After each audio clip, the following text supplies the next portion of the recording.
Hello parents, कैसे हैं आप सब। नमस्ते। आपके अपने चैनल नेचर स्क्रिप्ट में आप सभी का स्वागत है। मैं हूं इंदु। मेरे एक सब्सक्राइबर ने मुझसे सवाल किया था कि उन्हें बुखार है, उन्हें दूध पिलाना चाहिए या नहीं। अगर आप ब्रेस्ट फीडिंग करा रही हैं, उस समय आपको सर्दी जुकाम बुखार है तो आपको दूध पिलाना चाहिए या नहीं। आज के इस वीडियो में मैं इसी टॉपिक पर चर्चा करने जा रही हूँ। वीडियो शुरू करने से पहले आपसे एक छोटी सी रिक्वेस्ट है, वीडियो अगर थोड़ी सी भी हेल्पफुल लगेगी तो प्लीज़ लाइक का बटन ज़रूर हिट करिएगा। और अगर आप पहली बार मेरा वीडियो देख रही हैं, अभी तक आपने मेरे चैनल को सब्सक्राइब नहीं किया है, तो नीचे का जो लाल बटन है उसे दबाकर आप मेरे नेचर स्क्रिप्ट यूट्यूब चैनल को सब्सक्राइब कर लीजिए। और इसके बगल में ये जो बेल आइकन है इसे भी दबा दीजिए। इससे मेरे वीडियोस के सारे नोटिफिकेशन आपको मिलते रहेंगे। और अगर पहले से ही आपने मेरे चैनल को सब्सक्राइब करके रखा है तो उसके लिए आपका बहुत बहुत धन्यवाद।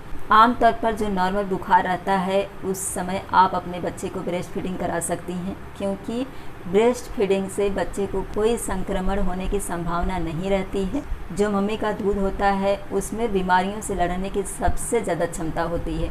इसलिए अगर आपको ऐसी कोई तकलीफ़ है भी तो आपके दूध में जो रोग प्रतिकारक क्षमता होती है उसकी वजह से आपके दूध से बच्चे को किसी तरह की संक्रमण होने की संभावना नहीं रहती है।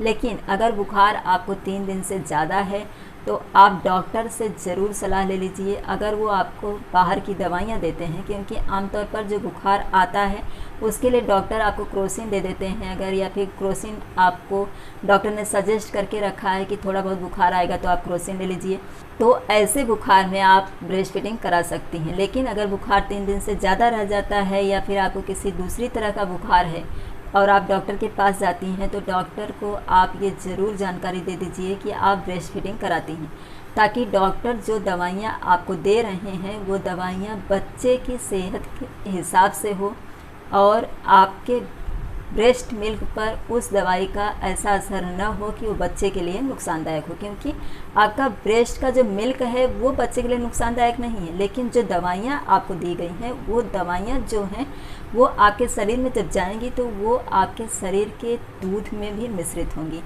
तो उस दवाई के असर से बच्चे को नुकसान हो सकता है। इसलिए डॉक्टर को पहले ही बता दीजिए कि आप ब्रेस्ट फीडिंग कराती हैं। अगर डॉक्टर आपको उसी हिसाब से दवाइयाँ देते हैं जो कि बच्चे के शरीर के हिसाब से बेहतर है, तब तो आप ब्रेस्ट फीडिंग कराइए। लेकिन अगर ऐसी दवाइयों से आपके बुखार को कंट्रोल नहीं किया जा सकता है और डॉक्टर आपको हैवी दवाइयाँ देते हैं तो डॉक्टर आपको स्वयं सजेस्ट कर देंगे कि आप जब तक दवाइयाँ कर रही हैं उस समय तक आप बच्चे को ब्रेस्ट फीडिंग मत करवाइए। तो ऐसी परिस्थिति में आप पंप ड्रम का इस्तेमाल करिए, यानी कि आप पंप से दूध को निकालिए और किसी वृक्ष के नीचे डाल दीजिए।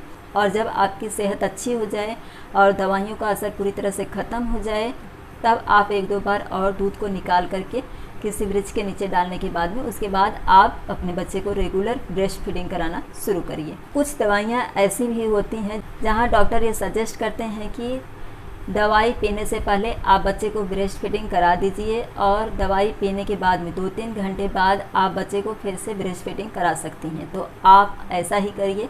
अगर दवाइयों का असर आपके शरीर पर 2-3 घंटे तक ही रहने वाला है और उस दौरान आपको ब्रेस्ट फीडिंग नहीं करानी है तो आप सबसे पहले बच्चे को दूध पिला दीजिए, उसके बाद आप दवाइयाँ पी लीजिए।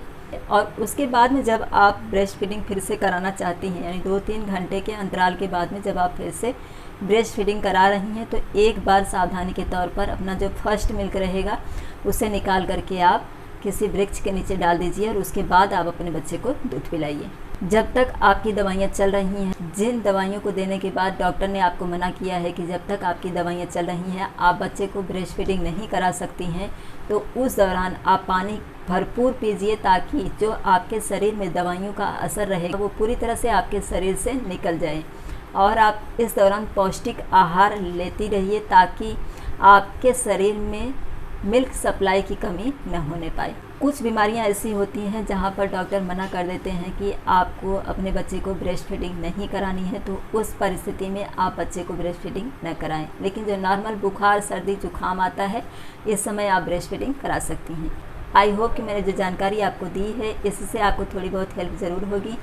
अगर वीडियो आपको पसंद आई हो तो वीडियो को लाइक करिएगा, शेयर करिएगा और मेरे चैनल को सब्सक्राइब करिएगा। वीडियो देखने के लिए आप सभी का धन्यवाद।